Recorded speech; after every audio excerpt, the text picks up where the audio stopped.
Hello students, कैसे हो आप सभी? कैसे चल रही है आपकी स्टडी? तो कमेंट जरूर कीजिएगा। तो आज की वीडियोस में हम टॉपिक डिस्कशन नहीं करने वाले हैं। तो आप सोच रहे हो क्या डिस्कशन करेंगे, तो हम आपको एक स्टोरी शेयर करने वाले हैं। ठीक है, तो आपको अच्छे से सुनना है और उसका लास्ट में आपको ये भी बताना है आपको क्या सीखने को मिला। तो हम कमेंट में आपसे पूछेंगे। अगर आपका रिस्पॉन्स अच्छा रहा तो हम वीक में 2 स्टोरी डेली लेके आएंगे आपके लिए। तो देख लेना, आपको अगर चाहिए तो अच्छे से वॉच करना है। अब चलते हैं स्टूडेंट, स्टोरी है क्या आपकी।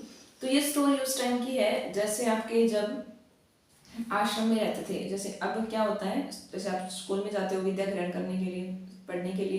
पहले के ज़माने में क्या होता था, जैसे हम पहले चले जाएं तो वहाँ पे स्कूल्स मतलब आश्रम होते थे। अगर 4 से 5 साल का बच्चा हो गया है तो आपका वो आश्रम में भेज देते थे। जब तक उसकी पूरी जो भी पढ़ाई होती थी वो पूरी नहीं होती तब तक वो घर नहीं आते थे।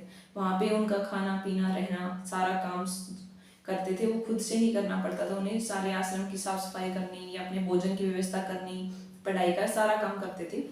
और काफ़ी रिस्पेक्ट भी करते थे अपने गुरुओं की। तो ऐसे ही जैसे हम बात कर रहे हैं महाभारत, आपने सुनी होगी। तो युधिष्ठिर जैसे तो गुरु उनके थे गुरु द्रोणाचार्य।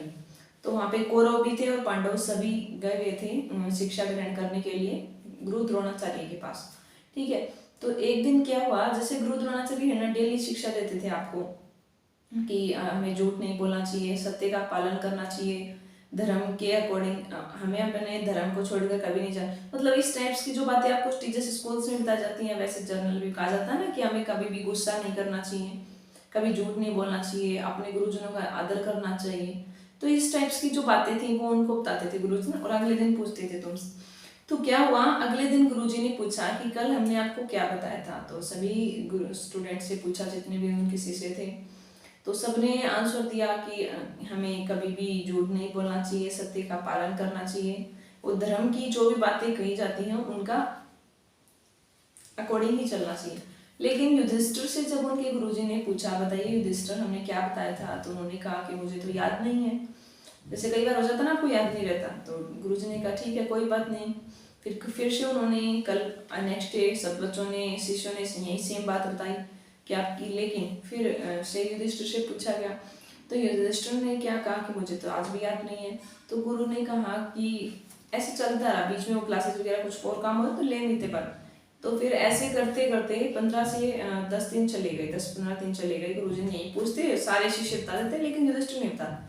तो सारे शिष्य और जो थे उनके वो उपास करने लगे, उसका मजाक उड़ाने लगे युधिष्ठिर का कि गुरुजी आप तो ये कहते थे कि युधिष्ठिर तो बहुत ही इंटेलिजेंट है, काफी समझदार है सभी शिष्यों में, और फिर उसको एक सिंपल सी बात जो आपने बताई थी वो याद नहीं रहती इसको। ठीक है, लेकिन युधिष्ठिर ने कुछ नहीं कहा। जब उनका वो पास हो जाते थे तब भी वो एक हल्की सी स्माइल ही रखते थे अपने चेहरे पे हमेशा। और धर्म का वैसे आपने देखा भी होगा, कभी भी उन्होंने झूठ नहीं बोला। युधिष्ठिर ही ऐसे थे कि उन्होंने कभी भी अपना झूठ, क्योंकि उन धर्म इसीलिए कहा जाता है उनको धर्म का ज्ञानी, ऐसे बोलते हैं, ज्ञानी बोलते हैं, पता नहीं क्या, वो चेक कर सकते हो आप। ठीक है, तो फिर क्या हुआ ऐसे। ठीक है, तो नेक्स्ट डे वो आए तो युधिष्ठिर ने बोला गुरुजी आपने जो बात कही थी ना वो उसका मैंने पालन किया है। कैसे? क्योंकि जितने भी शिष्यों ने मेरे जब उपहास उड़ाया, मजाक उड़ा रहे थे, तो मैंने उनके ऊपर गुस्सा नहीं किया। आपने कहा था कि गुस्सा नहीं करना चाहिए। सेकेंड थिंग्स, मैंने अगर मुझे नहीं आता तो मैंने बोल दिया कि मुझे नहीं आता, मैंने झूठ नहीं बोला। आपने कहा था कभी झूठ नहीं बोलना चाहिए। जो मेरा धर्म था कि मैंने एक काम किया कि जैसे झूठ नहीं बोला, गुस्सा नहीं किया।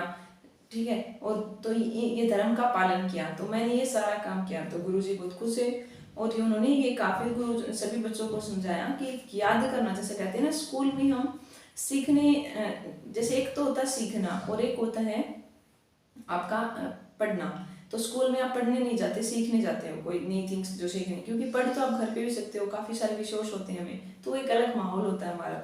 तो उसी टाइप से क्या कहा जाता है कि जो बातें आपको स्कूल में समझ लो, टीचर किसी भी बात है तो सिखाई, उनको याद मत करो, उनको अपनी डेली लाइफ में इम्प्लीमेंट भी करो, तभी उन बातों का फायदा होता है।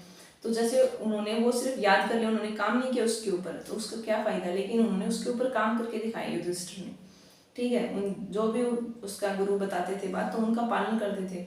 तो इसीलिए, और वैसे भी कहा जाता है आपको क्रोध नहीं करना चाहिए, क्रोध हो जाए कोई भी थिंग्स हो। ठीक है, तो इस बात का, कहानी का अगर हम शीर्षक की बात करें तो आपको यही है कि जो बातें आपको बताई जाती है उसको सिर्फ याद नहीं करना, आपको उसको अपनी डेली लाइफ में यूज भी करना है। कहते हैं ना कि रिस्पेक्ट योर टीचर्स, एल्डर्स, अपने छोटों से भी प्रेम से व्यवहार कीजिए। तो ये आपको करना भी होता है डेली लाइफ में। ऐसे नहीं आपने सुन तो लिया, स्कूल में आप समझाते हैं, लेकिन आप उसका पालन एक भी नहीं कर रहे, ना ही रिस्पेक्ट कर रहे हो अपने बड़ों की, ठीक है। तो ये भी थिंग्स है, या आप झूठ बोल रहे हो। जैसे स्टूडेंट्स काफ़ी झूठ बोलते हैं ना स्कूल लाइफ में, काम नहीं किया हो तो कहेंगे हेल्थ खराब है ऐसे। हाँ, हो सकता है जेन्युइन रीजन भी किसी का, लेकिन कई बार तो स्टूडेंट्स ऐसे ही झूठ बोल देते हैं, बाद में बताते हैं उनके फ्रेंड सर्कल कि झूठ बोल रहा था। तो आपको ऐसा कभी झूठ नहीं बोलना। अगर आप सच बोलोगे ना तब आप बच जाओगे। तो हमेशा आपको सच बोलना चाहिए, झूठ का सारा कभी नहीं लेना चाहिए, ठीक है। तो जो भी है करेक्ट बताओगे तो आपका जो भी टीचर्स है या कि कोई भी गुरु हो सकता है आपका, वो बिलीव करेगा। ऐसे आप पेरेंट्स में तो कई बार जैसे आपके टेस्ट के मार्क्स कम आ जाते हैं तो घर पे कई बच्चे तो बताते ही नहीं, साइन करने देते हैं ना पेरेंट टीचर्स, तो अपने आप ही साइन कराते हैं। और ऐसे कितने स्टूडेंट्स करते हैं ये कमेंट जरूर कीजिएगा, ठीक है। पता चल जाएगा कि आपने सच बोला है झूठ। आपने स्कूल लाइफ में ऐसा कभी किया कि आपका टीचर्स पेरेंट्स सिग्नेचर दी और आपने खुद से ही सिग्नेचर कर ली कम मार्क्स थे, और आके नेक्स्ट डे जब टीचर ने पूछा खुद से किया है या पेरेंट्स से करवाया, तो आपने बोला कि मैं पेरेंट्स से करवाया। ऐसे कई स्टूडेंट्स करते होंगे, 100 में से 60% स्टूडेंट्स से तो ज़्यादा ही करते मिलेंगे। तो ये कमेंट भी करना आप, क्या आपने अपनी चाइल्डहुड डेज में ऐसा कभी किया क्या, या अभी आप स्कूल लाइफ में हो तो आप ऐसा करते हो क्या।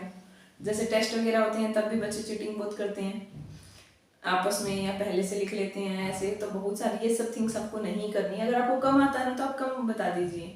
जैसे अगर आपसे ज़्यादा क्वेश्चन याद नहीं होते तो आप 2 ले लीजिए, 3, लेकिन डेली, क्योंकि ये अब जैसे एक बार तो आपको मार्क्स आ भी गए, ऐसे बोर्ड्स के एग्जाम्स होते हैं तो कई बच्चे क्या होते हैं कि पढ़ते नहीं है। ज़्यादातर बच्चे हम देखते हैं बोर्ड्स में तो कहते हैं कि वहाँ चीटिंग हो जाती है, नकल से हम पास हो जाएंगे, लेकिन उनका फ़ायदा क्या है। ऐसे टेस्ट में आपस में पूछ के कर दिया, मान लो आपके मार्क्स पूरे भी आ गए तो नॉलेज तो नहीं मिली ना आपको, आगे क्या काम आएगी। जब आप 12th कर लोगे या ग्रेजुएशन की बात कर लेंगे तब तो आपको नॉलेज ही आपका साथ देगी, ठीक है। मार्क्स आपको चाहे 98 हो तो भी आपके काम नहीं आने वाले। अगर आपका कम्पिटेटिव एग्जाम्स है, एंट्रेंस है, या आपने किसी ने आपसे कोई क्वेश्चन पूछ लिया, अगर आपको जनरली चीज नहीं पता, आप वैसे ही पास हुए हो, ठीक है, तो आपको नॉलेज होना काफ़ी ज़रूरी होता है। तो इसलिए आपको रोड लर्निंग पे ध्यान नहीं देना, हमेशा सीखने पे फोकस करना है कि चीज़ कैसे हुई, सारी थिंग्स। हाँ, कुछ चीज़ें ऐसी होती हैं जो हमें रोड लर्निंग भी करनी पड़ती है, ठीक है। तो कई चीज़ों में आप ऐसे कर सकते हो। तो यही था आज की वीडियोस में जर्नलिंग। अगर आपको अच्छे लगे तो नेक्स्ट बार आप बताना स्टूडेंट्स कि हम इस टाइप्स के आपके साथ कोई शेयर करें क्या। Thank you students and happy learning.